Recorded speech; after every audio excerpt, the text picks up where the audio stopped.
Assalamualaikum warahmatullahi wabarakatuh. Jumpa lagi dengan ekskul menulis di pertemuan ketiga. Insya Allah kali ini Ustadzah akan menyampaikan materi macam-macam pembelajaran menulis. Tujuan Ustadzah menyampaikan materi ini adalah agar anak-anak lebih mudah untuk menuangkan pikirannya, menuangkan perasaannya ke dalam bentuk tulisan setelah melihat macam-macam pembelajaran menulis ini. Dan perlu anak-anak ketahui, materi-materi yang Ustadzah sampaikan di pertemuan pertama sampai nanti ekskul menulis ini selesai dalam 1 tahun, Ustadzah ambil materinya dari berbagai sumber. Baik, kita mulai dengan macam atau contoh atau cara yang pertama. Yang pertama adalah mendeskripsikan suatu benda. Jadi, anak-anak menulis dengan sarana melihat suatu benda. Benda apa? Banyak benda di sekitar kita. Di sini Ustadzah contohkan ada buah-buahan, kemudian layang-layang, jam dinding, bola, boneka, dan payung ya. Ada catatan pada mendeskripsikan suatu benda ini. Jadi anak-anak menulis tentang katakanlah buah ini ya. Buah ini anak-anak menyebutkan ada buah apa saja di sini. Kemudian posisinya bagaimana? Warnanya apa? Manfaatnya seperti apa? Mana yang aku sukai? Begitu ya. Harus detail. Jumlahnya berapa?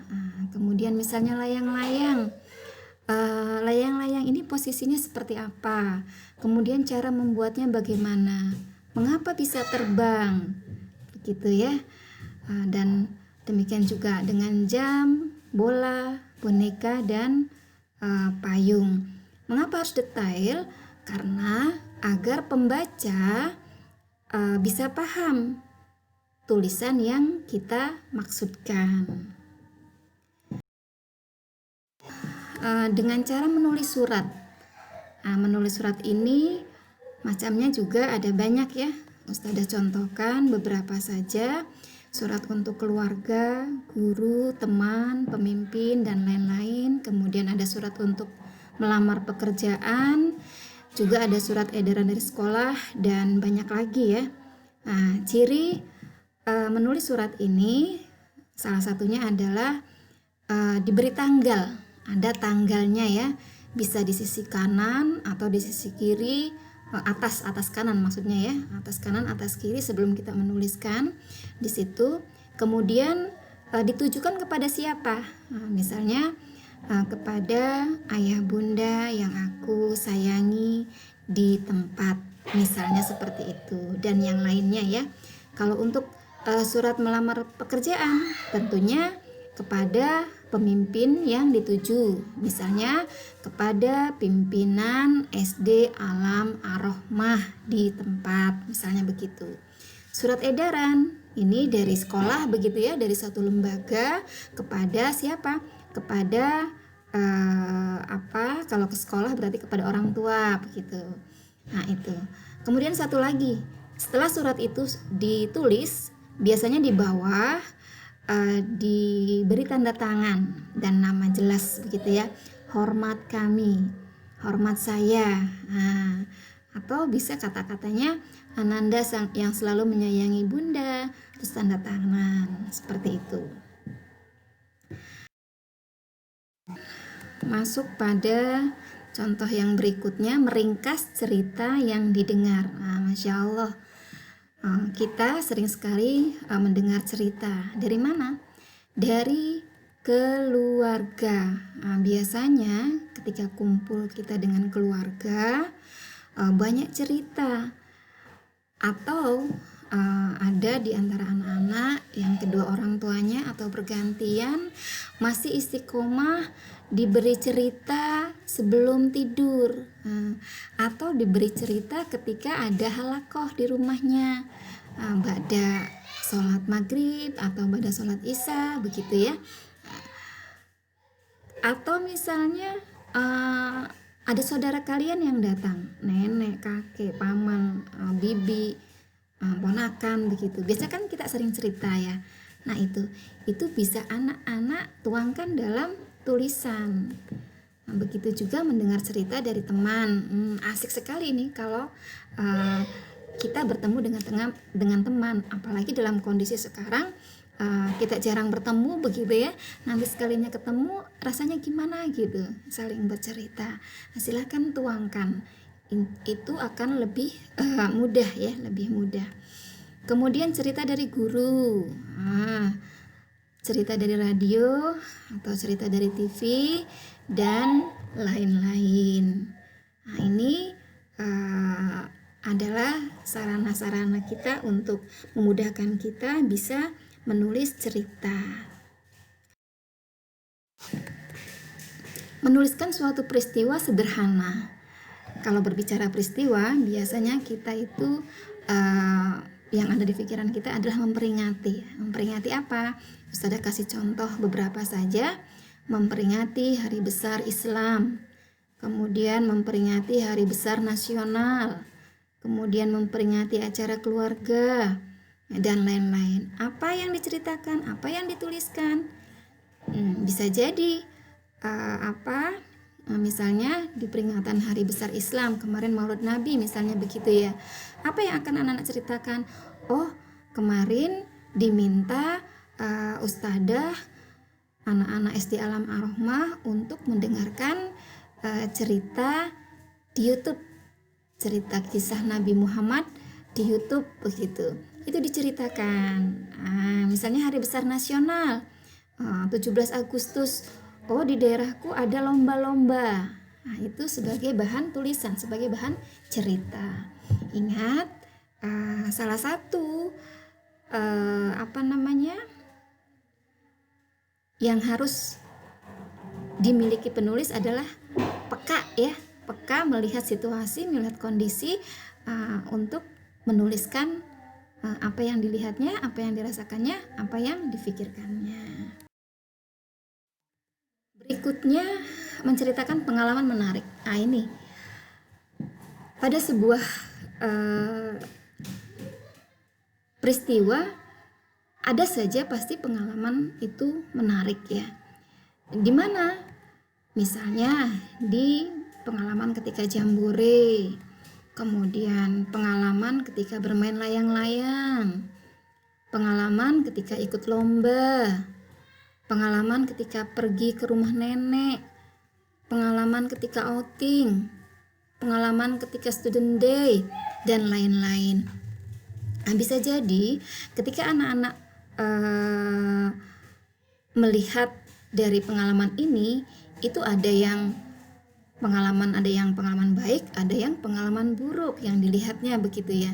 Ketika kita menemukan pengalaman yang tidak baik, tidak pas, nah di sini kita bisa memberikan masukan, kita bisa memberikan solusi dengan baik, seperti itu.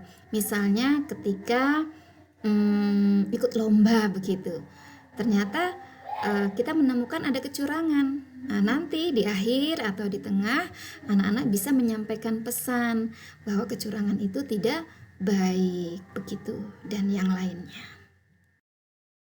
Berikutnya adalah membaca bacaan kemudian membuat rangkuman. Nah, ini cara yang sering sekali digunakan oleh banyak ustadzah, termasuk ustadzah Om juga ya, utamanya untuk kelas atas jika memberikan tugas kepada anak-anak, begitu. Nah, maksudnya apa sih? Nah, maksudnya anak-anak agar lebih ingat, begitu ya. Ingat, ketika menulis pemahaman kita itu akan semakin kuat, akan semakin kuat. Kenapa? Karena kita sebelumnya membaca terlebih dahulu, apalagi membacanya berulang-ulang.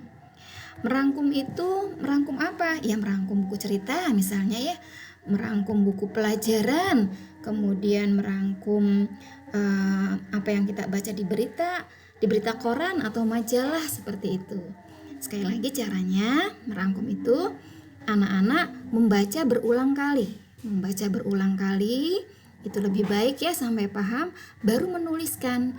Nah, menuliskannya itu tidak semuanya, tetapi yang penting-penting saja. Kalau anak-anak membaca berulang kali, apa yang akan anak-anak tulis itu akan lebih mudah. Tidak sebentar-bentar melihat ke bacaan itu. Nah, seperti itu. Kemudian menyusun laporan pengamatan. Nah, ini juga Ustadzah lihat sudah dipraktekkan di tugas-tugas Ustadzah yang lainnya ya, di materi-materi yang lainnya. Nah, contohnya apa? Kita melakukan pengamatan kepompong jadi kupu-kupu, atau terjadinya banjir, atau mengetahui anatomi ikan, kemudian bagaimana proses penyerbukan dan lain-lain. Nah, pengamatan ini biasanya adanya di tugas IPA ya, tugas IPA, banyaknya di tugas IPA. Jadi disebutkan dulu apa yang diamati, kemudian prosesnya bagaimana, kemudian hasilnya apa, dan kesimpulannya bisa manfaatnya atau bisa informasi lainnya yang bisa disampaikan anak-anak atas hasil pengamatan ini. Nah, kita masuk ke cara menulis yang terakhir. Yang terakhir yang Ustadzah sampaikan pada kesempatan ini tentunya, bukan yang terakhir dari banyak contoh-contoh bentuk-bentuk pembelajaran menulis ya. Nah, ini menulis pengalaman dalam bentuk puisi. Nah, misalnya anak-anak punya pengalaman gembira begitu ya, tuliskan dalam bentuk puisi. Pengalaman bersyukur seperti itu. Pengalaman sedih. Nah, tadi di kelas Ustadzah lihat ada yang menuangkan pengalamannya tentang rasa syukur kepada Allah, sudah bisa melihat pelangi ya, Masya Allah, indah sekali yang sudah dibuat tadi. Nah, anak-anak demikian materi pada pertemuan ketiga yang bisa Ustadzah sampaikan. Harapannya anak-anak bisa paham. Jika ada yang memang belum dipahami, anak-anak boleh menghubungi Ustadzah, tanya kepada Ustadzah. Baik, sekarang Ustadzah masuk ke tugas. Apa tugasnya? Buatlah tulisan dengan judul bebas minimal 1 halaman. Kalau minimal berarti boleh lebih ya, boleh 2 halaman, 3 halaman. Oh ya, yang bisa dan diizinkan oleh orang tuanya untuk mengetik, silahkan dengan mengetik ya, silahkan dengan mengetik seperti itu. Kemudian tulisan dibuat dalam bentuk surat atau cerita atau puisi. Jadi pilih salah satu ya, pilih salah satu. Misalnya anak-anak sudah menentukan judul apa begitu, silakan dibuat dalam bentuk surat boleh, dalam bentuk cerita boleh, dalam bentuk puisi saja. Satu bentuk saja nak ya, satu bentuk. Tetapi misalnya aku mau buat puisi Ustadzah, tulisannya boleh mengirimkan lebih dari 1 puisi seperti itu gitu ya. Nah, seperti biasa tugas difoto dan dikirim ke grup. Tapi kalau ada yang diketik, kirimkan bentuk foldernya ya nak ya, kirimkan bentuk foldernya, tidak difoto tetapi foldernya yang dikirimkan ke Ustadzah ya, ke grup itu. Nah, untuk tugas mulai hari ini, mulai minggu ini, paling lambat disetor hari Jumat, jadi masih panjang waktunya begitu ya. Tanggal 5 November 2020. Insya Allah ini yang bisa Ustadzah sampaikan di pertemuan ketiga. Semoga Allah memberikan kemudahan kita untuk memahami ini dan memberikan kelancaran kita untuk menyelesaikan tugas yang ada, gitu ya. Mari kita membaca hamdalah sebagai tanda berakhirnya pembelajaran ekskul menulis kali ini. Alhamdulillahirrabbilalamin. Ustadzah mengucapkan banyak terima kasih atas perhatiannya. Wassalamualaikum warahmatullahi wabarakatuh.